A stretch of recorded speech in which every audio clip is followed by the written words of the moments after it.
सृष्टि की संरचना के प्रयोजन का जिनको ज्ञान नहीं है और अपनी प्रवृत्ति निवृत्ति के मूल में नियामक तत्व कौन है इसका जिनको ज्ञान नहीं है, उनका जीवन दिशाहीन हुए बिना नहीं रह सकता। भारत की विडंबना यह है कि शासन तंत्र स्वतंत्रता के बाद से अब तक उन लोगों के हाथ में है जिन्हें सृष्टि की संरचना के प्रयोजन का ज्ञान नहीं तथा जीवों की प्रवृत्ति निवृत्ति के नियामक तथ्य का ज्ञान नहीं है। अतः लाखों प्रयत्न करने पर भी सफलता के गर्भ से असफलता ही निकल सकती है और निकल रही है। हाथ कंगन को आरसी क्या। श्रीमद् भागवत के 10वें स्कंध में वेदस्तुति नामक एक अध्याय है। अध्याय संख्या 87 और श्लोक 2 मैं प्रायः एक महीने में 4-5 बार इस श्लोक को समुद्रित करता हूँ सार्वजनिक सभा में। इस श्लोक के भाव को आत्मसात करने पर जीवन दिशाहीन होने से बच सकता है, जगत को भी दिशाहीन होने से बचाया जा सकता है। श्रीमद् भागवत 10:87-2 बुद्धिन्द्रिय मनः प्राणान् जनानामसजत् प्रभुः मात्रार्थं च भवार्थं च आत्मने कल्पनाय च। महासर्ग के प्रारंभ में सच्चिदानंद स्वरूप सर्वेश्वर ने जो जीव महाप्रलय के अव्यवहित पूर्वक्षण पर्यंत कैवल्य मोक्ष नहीं प्राप्त कर चुके थे, उन्हें कृतार्थता का पुनः अवसर प्रदान करने की भावना से आकाश वायु तेज जल पृथ्वी से मंडित सृष्टि की संरचना करते हैं।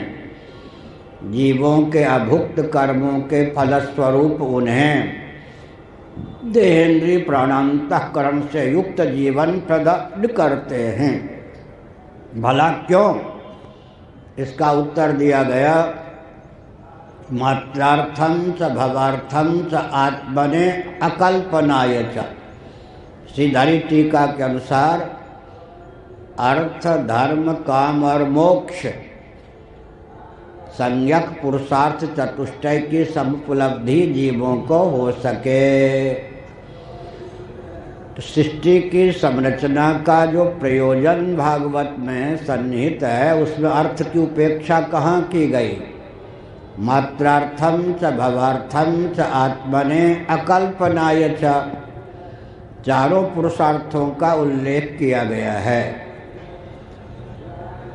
साथ ही साथ यह भी ध्यान रखना चाहिए, कल भी मैंने कहा था, परसों भी मैंने संकेत किया था कि 4 पुरुषार्थ में 2 पुरुषार्थ साधन परक हैं, 2 पुरुषार्थ फल परक हैं।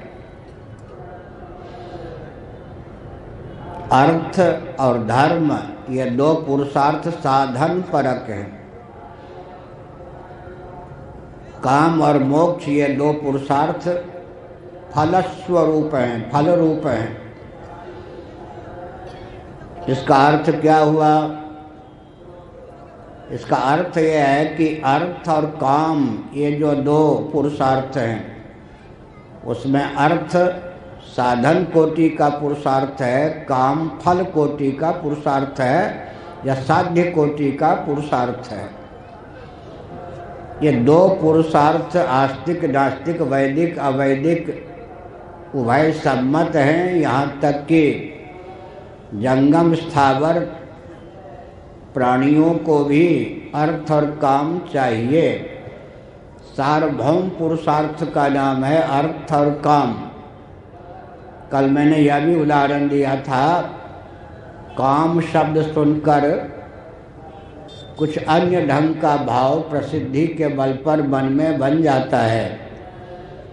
लेकिन काम की परिभाषा महाभारत के वन पर्व में